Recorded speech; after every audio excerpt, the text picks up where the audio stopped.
Okay. I try to get everybody else. The coffee is still there. If you need to get up, don't be ashamed to go get more coffee. Today is a very special day because Luella, 95 today, I believe. Well, flip it. 59. 59. Today, right? Happy birthday to you. Happy birthday to you. Happy birthday, dear Luella. Happy birthday to you. Happy birthday. Wow. This is awesome. Great day. Merry Christmas as well. It is beautiful. I love when the foothills have that nice, the first dusting when everything's white. It's so awesome. So we're glad you're here. I want to just not do much more intro because how many of you have heard or met Jerry before? You've been here a few times. All right. I got heard a lot. There you go, heard a lot. His reputation precedes him. Yes. And so I'm super happy to have my mentor, the Root Hog, Jerry Root, retired 2020. Did you retire in 2020? Yeah, I retired last June. 2021. Last June. Retired officially, so now he's emeritus. That's what you get when you get really old. Yeah. And so Jerry happened to be in town for a wedding yesterday. And then, also, by the way, if you need a shower, there's soap over in the back too. All right, so scrub it up. But did a wedding yesterday. Has a wedding next weekend. He said, "Hawks, I'll come to your church. I'll preach and talk about C.S. Lewis." I'm like, done. So we're really honored to have Jerry here today. He was a dear mentor and friend to me. And so I'm going to stop talking and let's give it up for Jerry Root, everybody.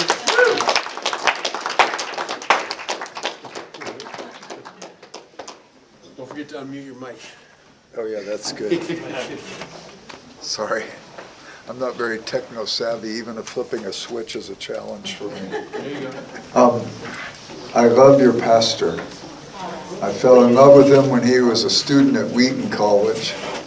He was one of the most beloved students on campus, and he was very bright, and he was a two-time All-American football player.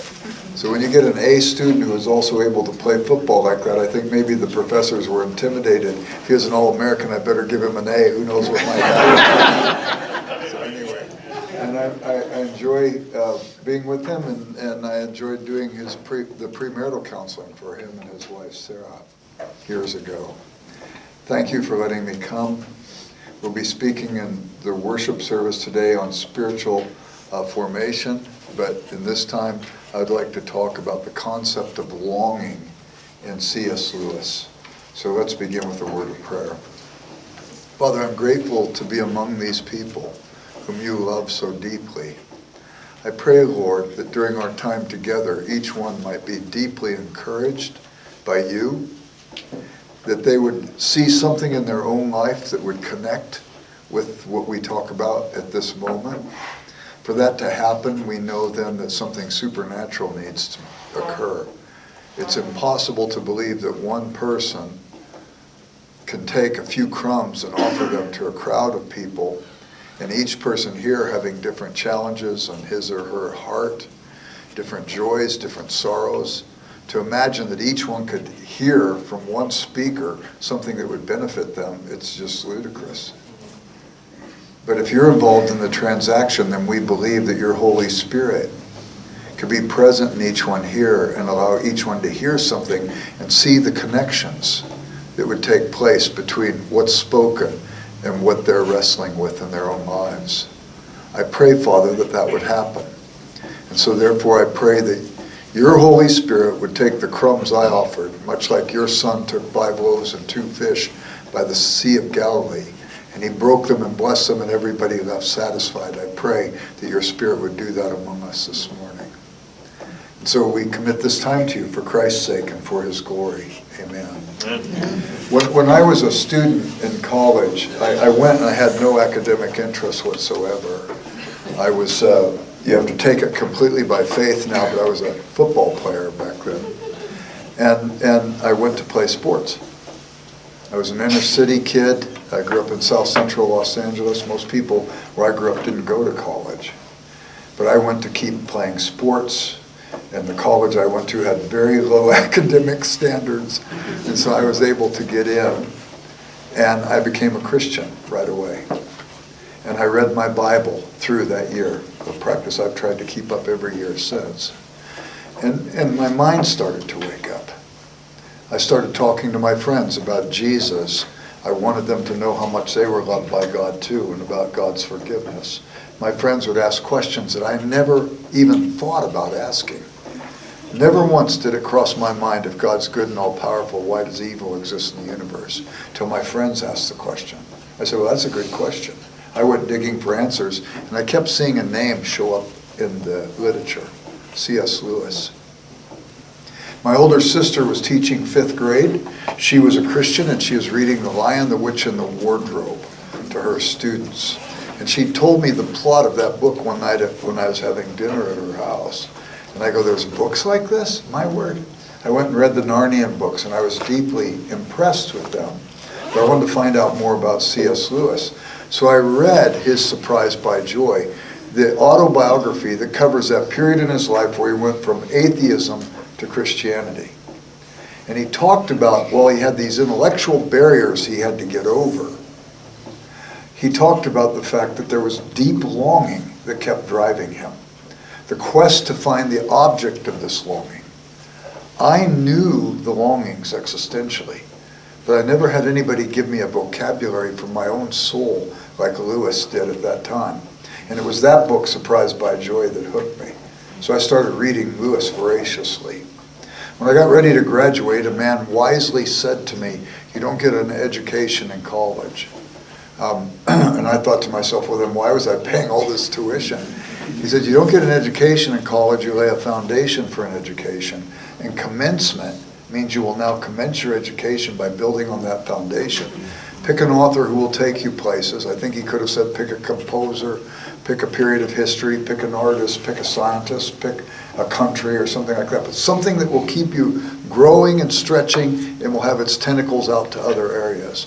So I picked Lewis. I think I could have done worse. I ended up going to seminary, and I have to write a dissertation, a thesis. And I thought, oh my heavens, this is going to be difficult. As a PE major in college, I think the longest paper I wrote was 5 pages in crayon. And I said, I don't know if this is going to, what's going to hold me. I'm not going to be able to write it on the use of the optative mood in the Greek text of Philemon. There is one there, by the way. But it wasn't going to hold me, so I asked if I could write on Lewis, and they said, yeah. So I started putting pen to paper. And then I ended up going on and doing a doctorate on Lewis and Lewis studies as well.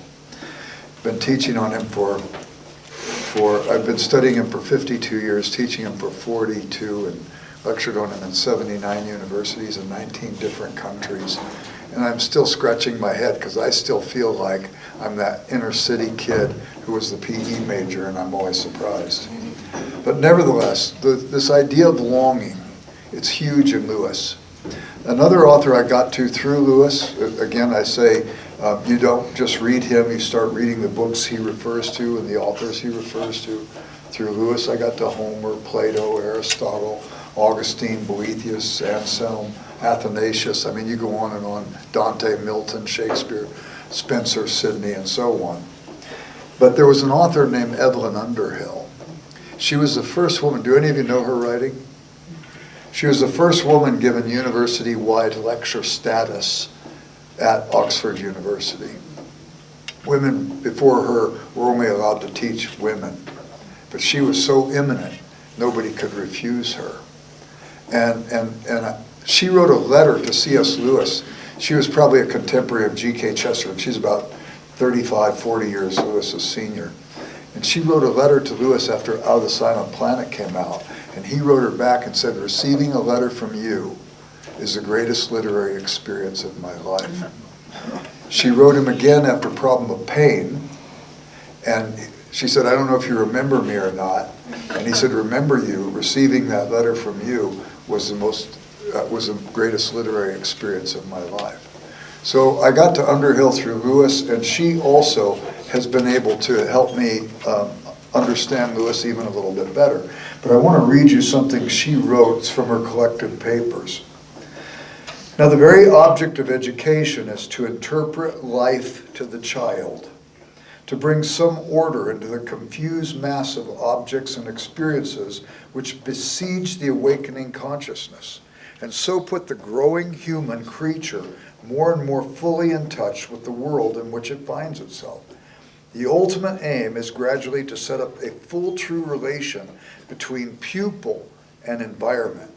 And for Christians, the ultimate fact about that environment is that it is the work of God, indwelt by God, and a means of serving, knowing, and glorifying God. Lewis writes about longing. He writes about longing so that his readers will in some way get in touch with the reality of God, who is alive in our worlds and in our own personal experiences. So I want to talk about this longing. It's one of the big ideas in Lewis. There are several, most authors have big ideas. There are several for Lewis, but this is one of the biggest. The idea of longing, and what does it mean? Evelyn Underhill again wrote about longing also, and she said this: there are three deep cravings of the self, three great expressions of man's restlessness, which only mystic truth can fully satisfy. The first is the craving, you could substitute longing if you want, which makes him a pilgrim and a wanderer. It is the longing to go out from his normal world in search of a lost home or a better country. The next is that craving of heart for heart that makes him a lover. And the third is the craving for inward purity and perfection, which makes him an ascetic and in the last resort, a saint. So she talks about the pilgrim longing, the lover longing, the ascetic saint longing. The first book C.S. Lewis wrote after he became a Christian was called The Pilgrim's Regress, an allegorical apology for Christianity, reason, and romanticism. I want to talk to you about that book for just a moment. It's the only allegory Lewis writes. But in another place, literary criticism he did on his friend Charles Williams' Arthurian legend, he quotes from, you can't hear now? I don't know what's going on. I'm good. He's the first person who's ever told me that in my life. So I'm going to just plug her up. I'm just going to move your mic because it's a really hard thing. Sorry. No, you're good. This is better. Oh, is that better? Now you're good. Okay. So in this literary criticism of Charles Williams' poetry, there's a reference to a passage in the Prelude by Wordsworth where this Bedouin shepherd is walking along with a stone in one's hand that represents reason and a shell in the other that represents the romantic longings of the heart. And he's trying to put the shell, the stone in the shell. And Lewis says the first problem in life is how do we fit the stone in the shell? How do we reconcile the issues of head and heart? Sin, if it does anything, not only estranges us from God and estranges us from one another, sin also estranges us from ourselves. It causes a division between the spiritual quest and the life of the flesh and the problem between head and heart. So Lewis, when he writes the book Pilgrim's Regress, has a pilgrim, his name's John. He sees a vision of an island and it awakens in him longing. So he goes on a quest to find the object of his longing. If he drifts towards the mountains, that would be reason. It's hard, it's jaded, and so on. If he drifts towards the south, it's swamps. That'd be the heart without the balance of reason. So you get hardness of head with no romantic longing or emotion in place, or the emotion, the swamps, without the balance of head. First problem in life. While John is on his pilgrimage, he comes to a hermit who represents history in this allegory. And he asks history about the longings. And history tells him there's three great longings. Now, if there's three, there could be 3,003, right? But three he talks about, and they are the same ones Underhill talked about.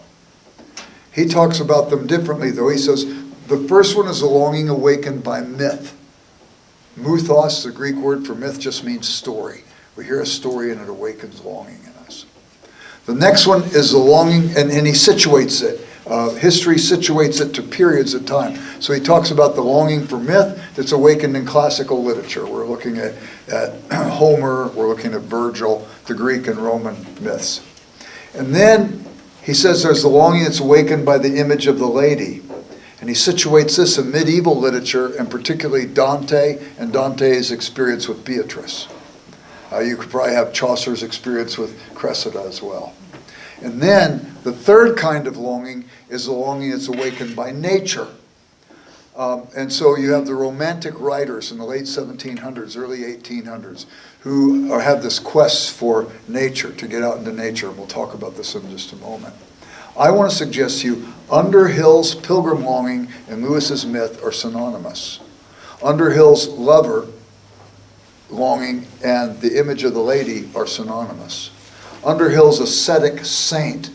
The ascetic is a person who's aware of brokenness in their life, and they go on into the monks' monasteries to meditate and to try and heal the brokenness. I want to suggest to you her ascetic saint is similar to Lewis's nature. Now let's see if I can develop this. Let's start first with the pilgrim longing and the myth longing. Lewis writes in several books that the mark of a literary person is that they read a book more than once. I don't want any of you to beat yourself up. Come to Wheaton College. We have Lewis's library there. We have the desk he wrote his books on. We have the desk Tolkien wrote the Hobbit and the Lord of the Rings on. We have the wardrobe his grandfather built that he played in. We have his library there.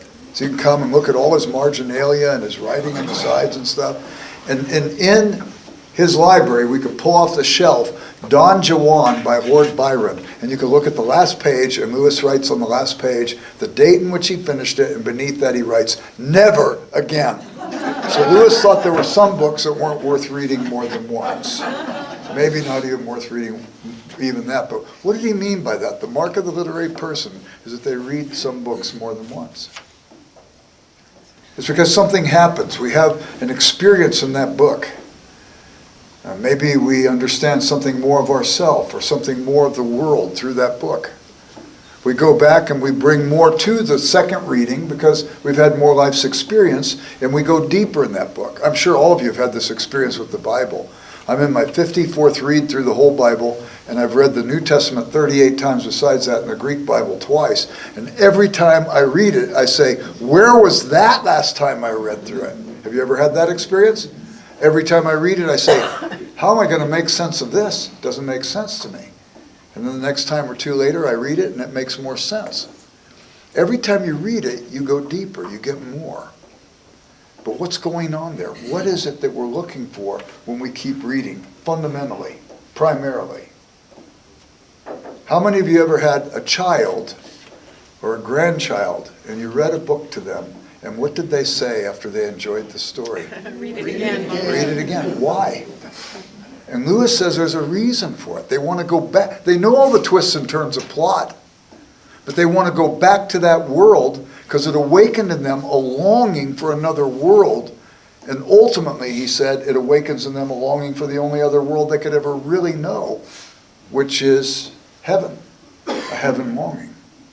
And so here it is in the concept of myth. So now you go and you look at examples.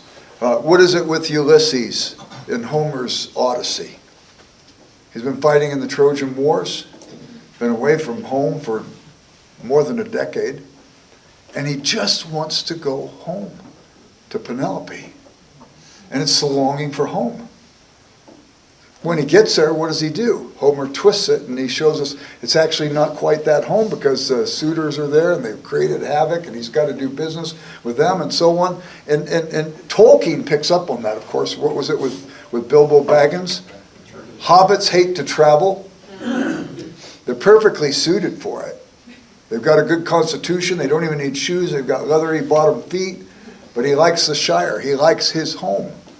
And there's 13 dwarves whose ancestral home has been taken by the dragon Smaug, and they need to reclaim their home, but they can't go with 13. It's an unlucky number. So Gandalf the wizard recruits Bilbo Baggins to go with the dwarves to find their home, and he doesn't want to leave his home. The whole trip He keeps longing for home. First time he has to sleep on hard ground rather than his feather bed back at his hobbit hole, he longs for home. When his food goes stale, he longs for the fresh food in his larder back home. When they face danger, the trolls, Bert, Tom, and William, right? Here's Tolkien, whose characters are called Gladriel, Gandalf, Elrond. And what does he name his trolls? Just names like we would have, Tom, Bert, and William. But nevertheless, it's dangerous, and he longs for the safety of his hobbit hole. 18 times in that book he longs to go home. When he goes home, what happens? Sackville Bagginses have declared him dead. They're dividing up his stuff. They won't give back his stuff. They say he's an imposter. And he basically does a very Homer-esque twist at the end, like with Ulysses wanting to go home. It's not that home. It awakens longing for home. It's not that home. How about Virgil with the Aeneid? Aeneas is in Troy on the other side of the battle from Ulysses. His home is being destroyed. His wife has died in the fray.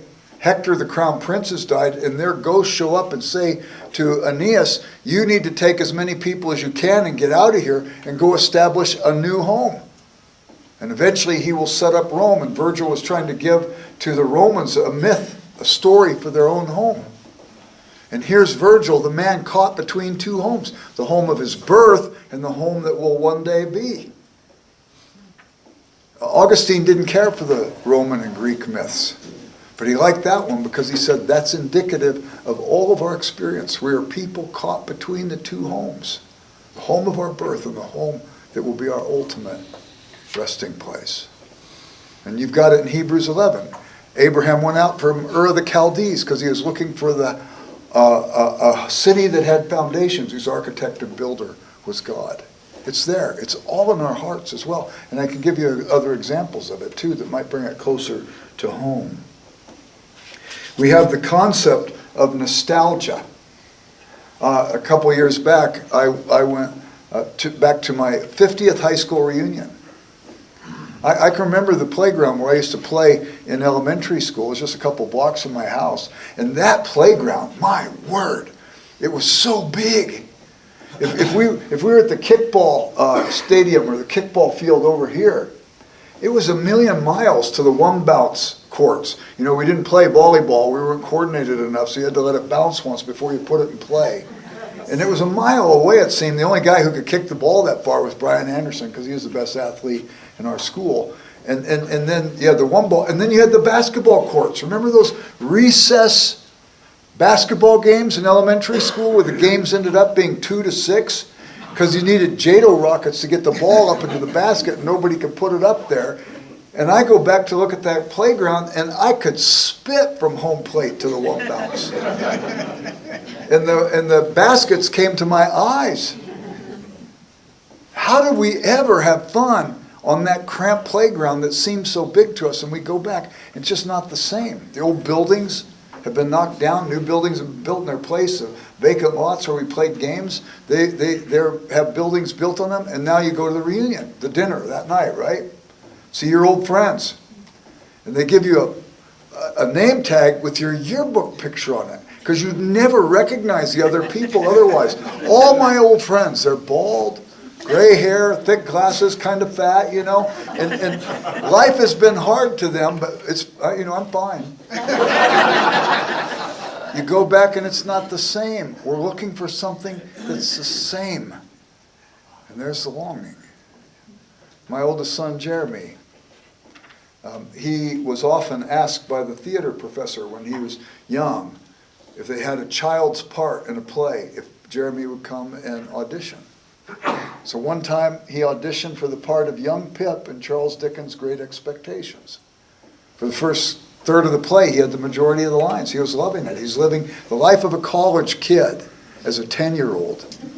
If we can't find him at home, we go up to the dorm and we find him in one of the dorms with one of his thespian friends with their earphones on, rocking out to their music, you know.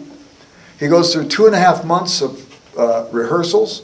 They had 14 performances every night of the week, and then a matinee on Saturday, nothing on Sunday, 14 performances, and he's living this life and loving it. And I go to pick him up the night of his last performance. They gave him part of his costume to keep.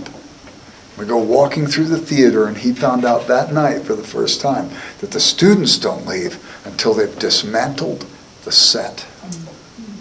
This was a world he had come to love. And now it was being destroyed right before him. He said, Dad, I've got to sit down. He looked like Obi-Wan Kenobi when that planet blew up, and he knew there was a disturbance in the Force. And he watched. About 10 minutes later, I said, come on, Jeremy, we have to go. And he shuffles out to the car like an old man. We get to the car, and he says, Dad, I just didn't want it to end. I said, I think I understand what you're saying, Jeremy. It's the nature of every play, it comes to an end. It's the nature of every holiday and vacation, it comes to an end. It's the nature of every year in school, it's coming to an end. It's the nature of your own childhood, Jeremy. One day, it will also come to an end.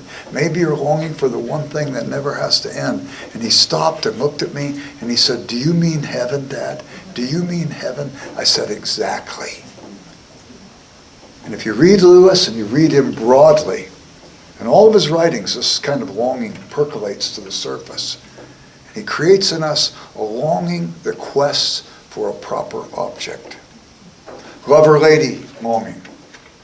So in Lewis, when he describes the lady longing, he refers it particularly to Beatrice. So what was the deal with Beatrice? Everybody reads the Divine Comedy. We don't always read the Vita Nuova, where Lewis writes about his first encounter with Beatrice Portinari on the streets of Florence.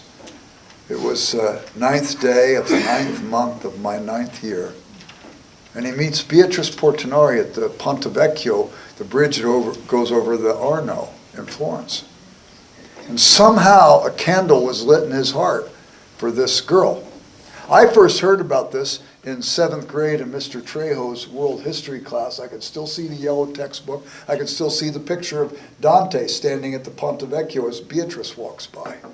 And my teacher said, yeah, Dante meets this girl named Beatrice. She lit a candle in his heart. He marries somebody else, and yet he still carries a candle for this woman. And I'm going, well, he's a chump. I don't want anything to do with Dante. And I had this prejudice towards Dante. And then I become a Christian. And then I find out Lewis thought Dante was the greatest poet. And then I read about Charles Williams, who writes literary criticism, the figure of Beatrice on Dante. And I read about Dorothy Sayers, who had a schoolgirl knowledge of Dante. By the way, it's interesting to me how our education can sometimes inoculate us against learning.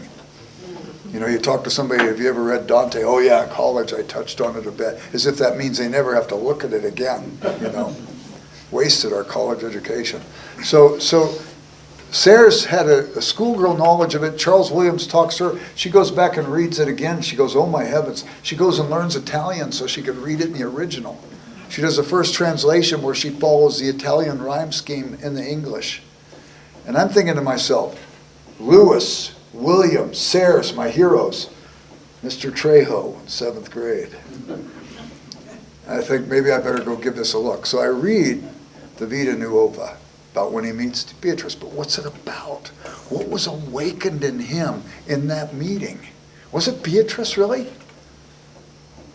Or was there some sort of archetypal love that all first love maybe awakens us to? So he writes the Divine Comedy some 25 years after he wrote the Vita Nuova.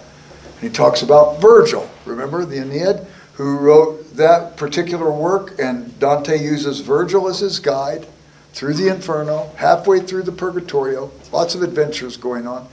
And at that moment, Beatrice, who's died, comes out of heaven and collects Dante and leads him through the rest of the Purgatorio and on into the Paradiso. And she gets to the very threshold of the vision of God. And Dante writes, she turned to look, but not at me. She turned to the eternal fountain.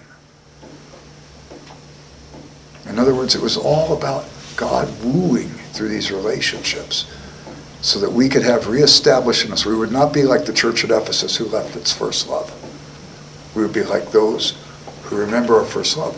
By the way, when Lewis's wife died, Joy, he wrote a book about his grief called A Grief Observed. You know what the last lines are on that book? They're in Italian. She turned to look, but not at me. She turned to the eternal fountain.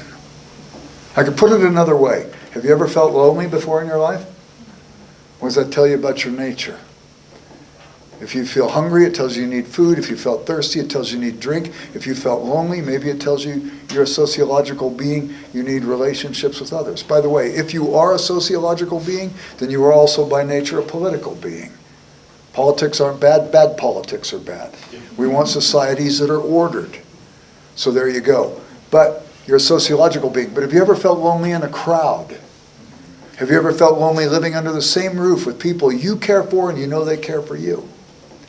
It doesn't prove anything, but might that level of loneliness suggest you were made for some relationship no mere human relationship could satisfy? And if you get that, if you can connect with that kind of longing, it sets you questing for the archetypal love, first love, for God himself. What's the object of the longing? And we begin to get these hints all along the way. The third longing is the ascetic saint longing. And it's when we recognize there's brokenness in our life. And we just long to have it fixed. Lewis connects it with nature. Because the Romantic poets were writing on the threshold of the industrial age. So you had people who were leaving the unpredictability of crops on the farms, where they didn't know if we'd have good rains or bad rains, if there would be good weather, bad weather, and so on.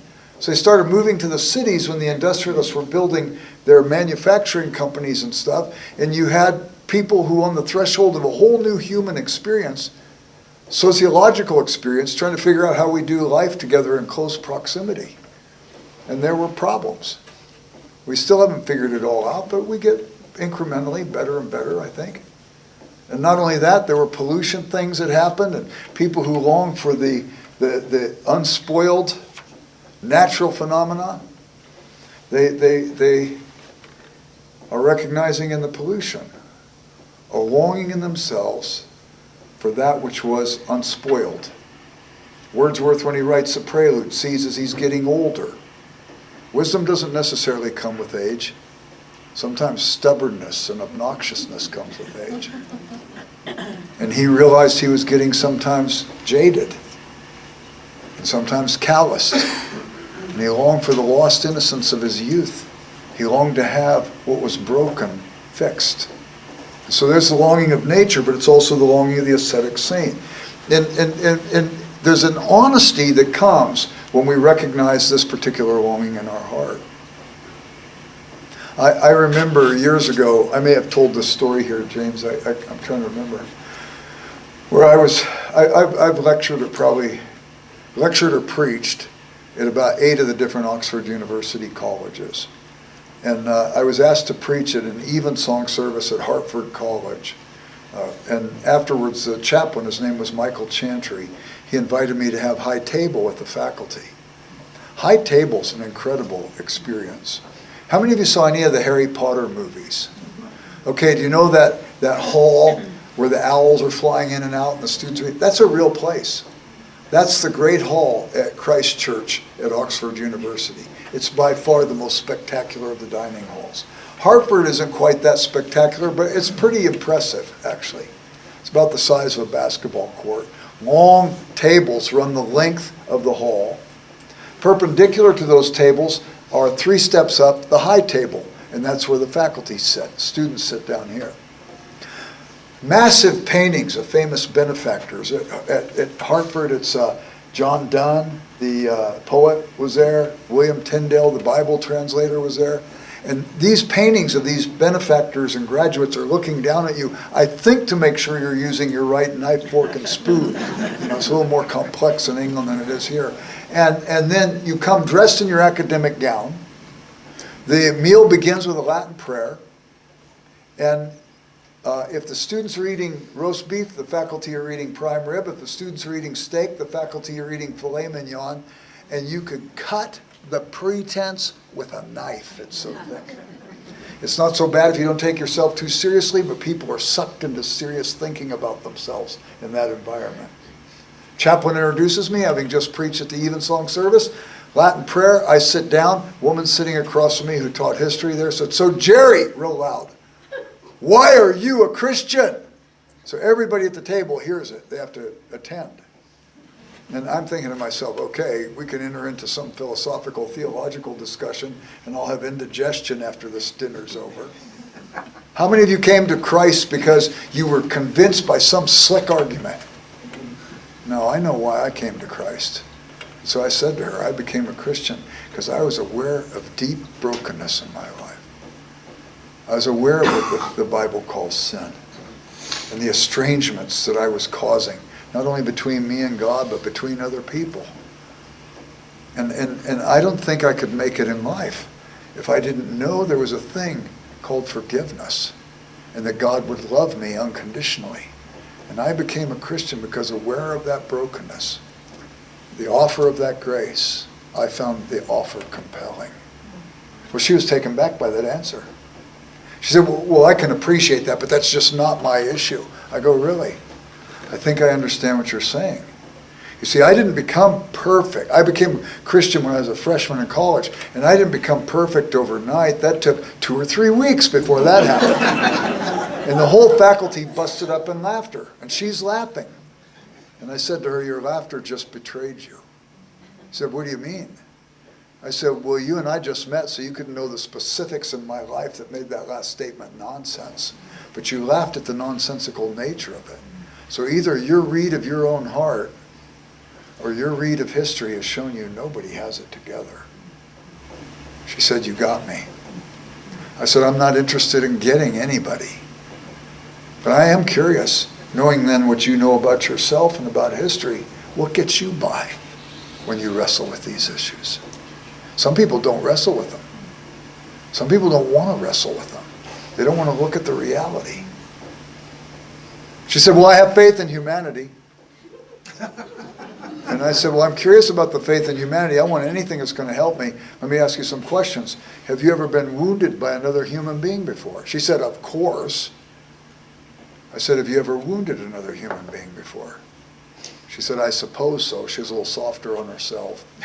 And I said, how does this faith in humanity work when we've been wounded by others and we've wounded others? Just then the man who taught French sitting next to her said, how does it work for Christians? And we spent the whole rest of the meal talking as if it was really significant about the grace of God and the love of God that meets us at the place of our own brokenness. So these longings, Lewis writes about in many of his books. His fiction characters deal with these particular things. He writes about them explicitly, even when he does his literary criticism of medieval thought and writing. He brings these out. He calls them. He calls his readers, in a sense, to attend to what's going on in their own hearts in that process. I don't think we could stop there. I think we could talk about other kinds of longings. You remember where you were on 9/11. I remember as that day unfolded, and then I found out that Todd Beamer, who used to come to my house for Bible study, was the guy who said, let's roll on Flight 93. You're just getting up to go to work, do some work and fly home. He never put his head back on the pillow. He lifted it from that morning. And we ask ourselves, how can we be safe? What is the guarantee in this world that we ever thought we could ever be safe? Isn't the longing for safety a heaven longing? And then I thought to myself, what is this day going to come to mean for us? We're still trying to figure that out. But if the world is a chaos, and if there is no meaning to be found, why do we even ask the question, what does this mean? Or how do we make sense of this? Unless that is something deep down existential in us that's longing for sense-making because we were made to live in a world that makes sense. A world that God wants to bring order out of the chaos for us. And there's more kinds of longings we could talk about, but the longing suggests what? An object of our desire. What is the object that we are actually groping for? C.S. Lewis said in Mere Christianity, if I find in myself a longing that nothing in this world seems to satisfy, that doesn't mean the world is a fraud. He says maybe the world was meant to awaken the longing and consequently set us questing for it in the one place where we could really find it. I know there's the poem by Francis Thompson, The Hound of Heaven, and it is God who's chasing him. He thinks it's a hound who means him harm, and he's trying to find his fulfillment in all these other places. Lewis calls it the dialectic of desire. We tether the desire to this object, it doesn't fulfill. Disappointed, we untether and tether to this object. Disappointed, we tether to this object. In another essay called Talking About Bicycles, he says we go through phases of enchantment. To be unenchanted, longing hasn't wakened in us. Then we become enchanted. Something happens. We meet Beatrice at the Porta Ponte Vecchio, or we see a toy garden like Lewis talks about in Surprised by Joy, and it awakens in him a sense of beauty. Something awakens in us. So we go from unenchanted to enchanted. But then we start looking for the object that's going to fulfill us, and we constantly become disenchanted because that thing can't fulfill us. How many times I've seen it, even with people in their marriages. They marry, and they think that my spouse will now do for me what only God could do for them. And instead of enjoying life that they can enjoy on a human level of love, which is fabulous, they expect of their spouse to be God, and they can't, so they project the disappointment on their spouse. Their spouse never did anything wrong. They haven't learned what Augustine called ordered love, or what C.S. Lewis called first and second things. You put first things first, you get second things thrown in. Put second things first, you lose out on first and second things. So there's the dialectic of desire. We go through, and we're finding that these things don't fulfill us. We're disenchanted, and then finally we come to the place of re-enchantment, where we discover the real object of desire is God himself. And when God placed the longing in us, he placed the longing in us so that we, through our own pilgrimages, might finally come to the place where that longing will ultimately be satisfied. So, here's Lucy in The Voyage of the Dawn Treader. Hands down the most spiritually sensitive person from our world to go into Narnia. And in The Voyage of the Dawn Treader, they come to this one island. It's called the Island of the Voices.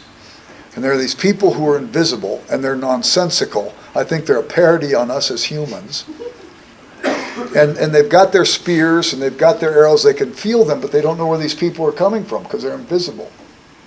And they find out that a spell has been cast over them and made them invisible, and they can't be made visible unless a girl, has to be a girl, goes into the magician's house and goes up to the library on the second floor and reads from the book of spells the spell that will make them visible.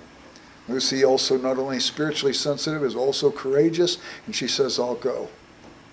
She was nervous going into the house when you can't see anybody.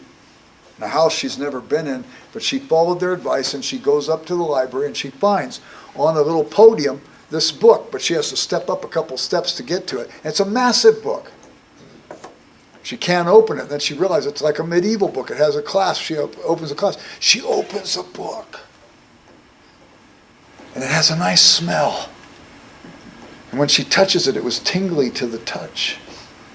And it was calligraphied with thick downstrokes and thin upstrokes. And the margins had illumination. And not only that, animation. She didn't know where the spell was going to be, so she thought, oh my heavens, I could be here for months reading through the book trying to find the spell. And as she turns the pages, she reads a spell for how to take away a wart on a full moon night with a silver bowl of water and a silver thread. I ran out of battery. I ran out of battery? You have to start at the... I have this longing for new batteries. It's awakened in me this desire. Let me see. We'll go fast. Oh, Oh, yeah, hold the bad ones so you don't get them mixed up.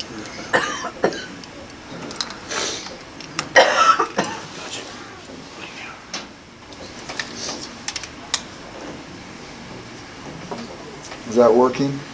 check. Go again. Does that work? There you go. Perfect. There you go. Thanks, Ox. Sorry, your cure for warts. Huh? Your cure for warts. Yeah. And then another one for how to make it rain after a drought, or how to make it stop raining after a long rain, or how to give a man a horse's head like they did to poor Bottom in Midsummer Night's Dream, or how to how to collect a swarm of bees. And at this moment she sees the illumination is a man collecting bees. The illuminated manuscript telling you what the spell's about. And finally she comes to one, how to make one more beautiful than the lot of mortals. And she was always the less comely of the two sisters, Susan and Lucy, and everybody paid attention to Susan. They didn't pay attention to her. And she reads the spell, how to make herself more beautiful than anybody else. The exaltation of self over others. She sees a girl standing at a platform in front of a book. And the girl looks like her. And she sees a girl who looks like Susan over here. And everybody's paying attention to her. And all of a sudden she sees the girl in the illumination say the spell. And all of a sudden she sees that girl become magnificently beautiful. And everybody turns their attention away from Susan and turns them to her. And people start fighting for her honor. And armies are deployed. And ships are launched. And like Helen of Troy, wars break out. And she says, I'm going to say the spell. And she goes to say it. And the face of Aslan comes out of the page. She turns quickly to the next page. Have you ever had a place where you had a spiritual victory and probably you overestimated how much you played a part in that victory, but circumstances kept you from it, and so now here comes this little temptation and you feel like you deserve this one? So it's how to listen in to what your friends are saying about you when you're not there. And so she just blurts it out because she deserves this one, you see. And she hears clickety-clack, clickety-clack, clickety-clack, clickety-clack. And it's two of her friends on a train. And she sees her arch enemy goading and goading and goading her best friend at school till her best friend at school says something incautious about Lucy. And it just breaks Lucy's heart. And sadly, she turns the page. She comes to a spell for the refreshment of the spirit. She's never read anything like this before. Goes on for 3 pages. She says, that's the most beautiful story I've ever read. I want to go back and read it again. And as she goes back, she finds she can only go forward from that spell, never backwards. And the words are erased from the pages. So she tries to remember, what was it about? Oh yeah, it was about a cup and a sword and a green hill and a tree. And from that day forward, whatever Lucy thought of a good story, it was a story that reminded her of the magician's story in that book. The next spell is how to make things visible that were invisible. And so she speaks that spell, and Aslan's standing next to her says, Aslan, when did you get here? He said, I've been here all along, dear heart. Do you think I wouldn't abide by my own rules? He says, you've been listening in where you shouldn't have listened in. Oh, Aslan, if I wouldn't have listened in, would it have been better? Nobody is ever told how it might have been, but everybody can find out how it might be. Come, we must meet the master of this house. And she has her longings tethered. The first one, how to make one more beautiful than a lot of mortals, that's the fall. We all participated in that in some way. The exaltation of self over others. The next one is her own exhibition of it. She wants to have some control over what's going on with her friends. The next one is the gospel story about a cup, the cup Jesus drank, the sword, the death that he died, the green hill, Calvary, and the tree, the cross. Goes on for 3 pages. And then after that, you go forward, never back. And what's the next spell? For visibility, spiritual formation, spiritual maturity, and spiritual thickening up. Anyway, that's it. Any questions?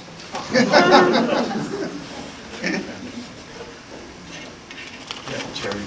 Huh? Yes, sir. Today, we have like this concept of the cancel culture.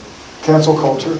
Right. And so when we're talking with people who aren't acquainted with longing, and you have a short period of time, what are some of the things that you do to help stoke the thought of longing? Well, I don't think we have to. Stoke. I think it's embedded in us by God himself. And then he does things to us that awaken it. You know, you have your Beatrician experience, or you have as Lewis had that toy garden where he said it was the first beauty I ever noticed. He said, my whole childhood I grew up and I never saw a beautiful building, didn't know a building could be beautiful. I spent 2.5 hours wandering through his boyhood home. I gave some lectures at Belfast, so people who brought me to give the lectures knew the woman who owned the home, and she let me just crawl all over it. It was one of the most beautiful homes I've ever been in. I walked in, the entryway was huge. I mean, it was as big as from me to that wall where the fire extinguisher is square, the entryway. And there was a huge fireplace, walk-in fireplace in the entry. It was bronze with cobalt blue tile. Its dad had it built in Norway and had it shipped to Belfast to put in there. It was stunningly beautiful, brown, dark Mediterranean woods, and then a stairway that went up to the second floor, and it was all open to the second floor, and there was all kinds of light up there because it was area and light, and it was just incredible. And I'm thinking, I'm remembering what he wrote in Surprise by Joy. I never saw a beautiful building, never knew that a building could be beautiful. And I'm going, what was he thinking?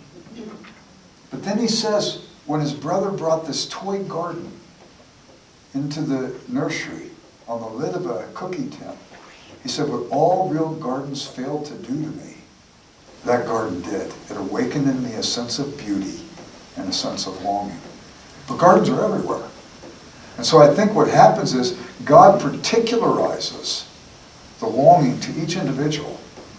And there's this whole world is pulsating out to us, the glory of God and the call of God. And even if things are bad, it calls out to us, why is it that we want it to be better? That itself is a longing. So I don't think we have to do anything to awaken it. Maybe we have to do things to draw people's attention to what's going on. But the only way you can do that really, I think, is draw them out. Start asking them questions about their own life and so on. And then as you do that, you begin to find out where the places are where God might be tugging at their hearts. I think I shared this here before because I came and did a thing on evangelism here once, didn't I? Yeah, and there was this woman, this is a good story. I was in the Vienna airport. I'd given some lectures on Lewis in Bratislava, Slovakia. That was over spring break at Wheaton, and they brought me back to the Vienna airport, and it's only about 45 minutes drive from Bratislava. I get checked in, I go through passport control, I come to the waiting room. The waiting room was a little bit bigger than this room. And I find out the flight's delayed about 3 hours. I don't know about you, I love airports. I love the anonymity of them. I had a book, I started reading it. And this woman comes walking in to the waiting room, and she's a young woman, she's got a lanyard, a clipboard, and I can hear her talking German, going up to people and asking them questions. And writing down on her clipboard, I figure she's doing a survey for the airport. Sure enough, eventually she comes to me and she says, would you mind if I take a survey for the airport? In flawless English. And it gave me great insecurity. What was I wearing that gave it away? I wasn't a German speaker, Viennese, you know. And I said, yeah, what's your name? She said, Allegra. I said, Allegra, because I think you can ask public questions. You can ask a person's name. And I said, Allegra, are you from Vienna? She's in Vienna. It's not intrusive. And she said, yes, she said, no, I'm not from Vienna. I'm from Southern Austria. What can I ask her? What brought you to Vienna? Well, I'm a student. What can I ask her? Where do you go to school? What are you studying? And that opened up a whole realm of questions. And then I said, do you have any other family in Southern Austria? Only my father, and he's a very bitter man. Oh, Allegra, I can ask about that, because every time she gives me information, she's also giving me permission to go deeper. I said, well, what's he so bitter about? Well, my mother left him to go with her lover to Canada, but she had every reason to. He's such a toxic person. I said, Allegra, that's really sad. Do you have any other family? Just a brother. Where's he, Allegra? He's also at the University of Vienna. Well, how's your relationship with him? Well, it's not very good. I said, Allegra, that's so sad to me. She says, oh, it's way worse. I said, how's that? She said, my boyfriend went to study art in Florence and asked me to wait for him. I waited dutifully. He came back yesterday to tell me he met somebody better in Florence. I know where the longing is in her heart. This is a woman who longs for a relationship and feels abandoned and isolated by the people she thought cared for her most and so on, whose relationship she valued to have. And I know how to speak with her. After 20 minutes, she hasn't asked me a single question, and I know this woman's life story. And I said to her, Allegra, I have been sent to tell you something. And then she thought I was a plant at the airport to see if she was doing her job. I said, no, it has nothing to do with that. She asked me her question, how long it take me to check in, get through passport, all the things you'd expect. And then she said, what were you meant to tell me? What were you sent to tell me? I said, Allegra, I was sent to tell you this. The God of the universe knows you and he loves you. Allegra, he loves you. Sometimes you have to say it 3 times for it to sink in. I said it the 3rd time. Allegra, he loves you. She burst into tears. Everybody's looking at me like somehow I was torturing this poor girl. And she said to me, but I've done so many bad things with my life. And I said, Allegra, so great is his love for you. That's why Christ died on the cross, to forgive you of all of that. Because he will not abandon you. He wants a relationship with you. So I think you look for the places where the longing might be, or where you could interject in a way that helps them become aware of the longing, and stir it up, and then connect the gospel. Just like these 3 longings that we talked about, and find out what the object is. Anyway, any other questions? Yes, sir. Really a question, but more of a thank you to you and C.S. Lewis, but I can't say thank you to C.S. Lewis personally. So, you know, your thing of longing and that disconnect between the head and the heart, I think that my head is kind of that erudite limpet that C.S. Lewis describes, that's just clinging to the wrong rock in the sea, that can only kind of describe God in negative terms, but my heart is dragged closer to my head when people like you and C.S. Lewis let me know that there's a lot of rich color and texture in that fabric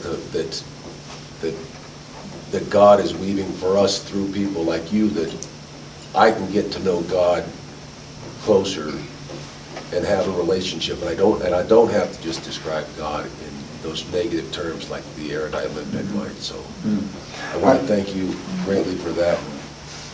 Thanks C.S. Lewis for those words as well. I'm deeply encouraged by your words, but I know that I got it from other sources, right? So I'm basically like a dummy's ventriloquist. I'm just basically repeating what I've learned from him. And if C.S. Lewis can't be here, at least. Yeah. Thanks. He's not the first guy I want to meet when I get to heaven. No. Who's the first day? You know what? Jesus. My dad and mom, Oh, yeah. they were dear people, but they argued a lot. And I want to see them with love in their eyes for each other. And then, I'm getting moved by this, I want to see my brother, who saved me from a near drowning accident when I was a boy, and took me to the meeting the night I became a Christian. And he died at 48. I want to see him. And then my dad's dad, I don't know if he made it or not. He died of a stroke when he was 50. He survived the stroke and survived for a while. And I have when my dad died, I got all the stuff, because my older brother passed away. I was now the oldest son. Everything came to me. He saved everything. And I have all of his receipts from World War II from his checks that he got paid. And for the first 2 years, all of his checks went to a woman named Patty. Who was that? I found pictures. He was engaged to her. And when he got terribly wounded, she dumped him. Took all that money. One stub was a Bible he sent to Zondervan, and had a Bible sent to his father in a hospital after his stroke. And when he got home, he would go to the hospital to visit his father when he was recovering from his own wounds, my father, and his dad would say, read from the Black Book. My dad would read him long passages of the Bible. Then I found a letter that he wrote on his way back from World War I. And he talked about being aboard a ship And a YMCA guy, back then the YMCA was like Campus Crusade for Christ. A YMCA guy, he said, I had long conversations with them. And I had prayed. Do you think you could pray for people in the past? Absolutely. If God is omnitemporal, then every moment is in his present now.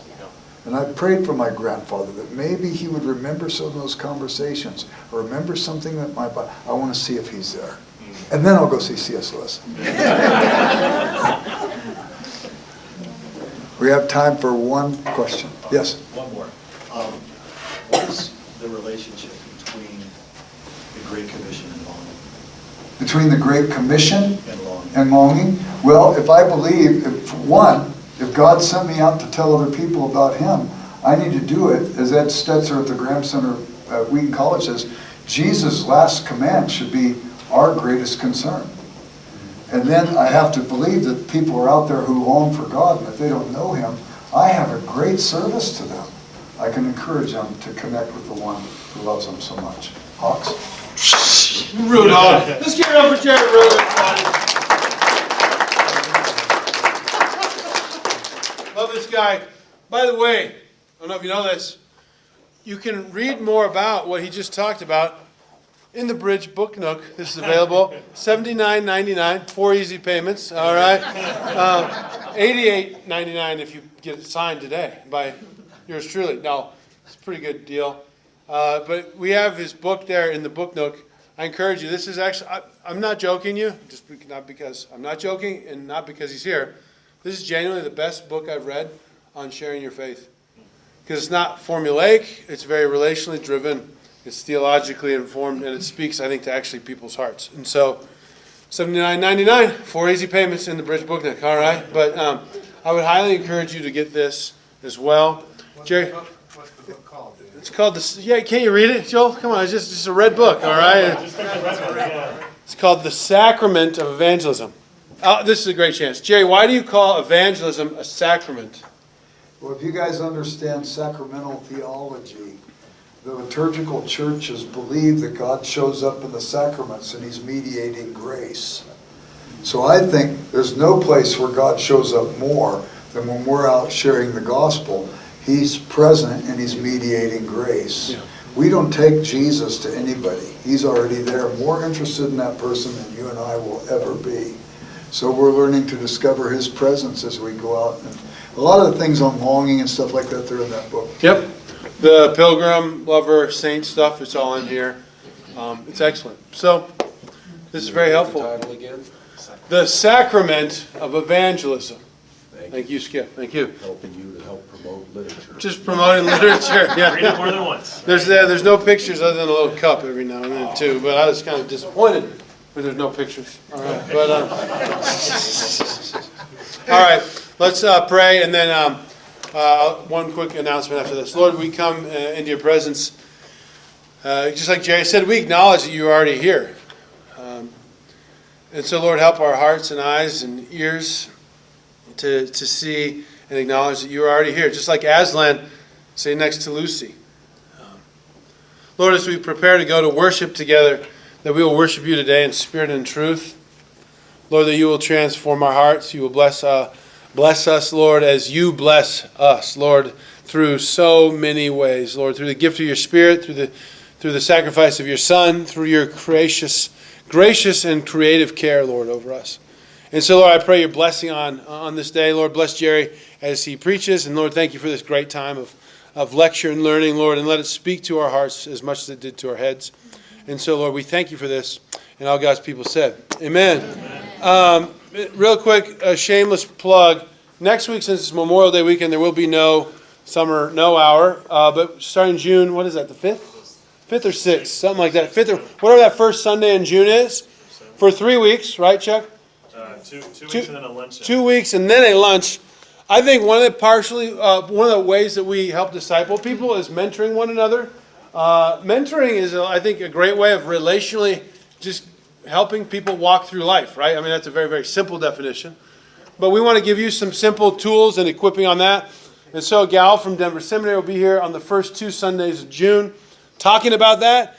You don't have to commit to becoming a mentor, but if you want to learn especially since many of us in here have gone down the path of life a little bit further.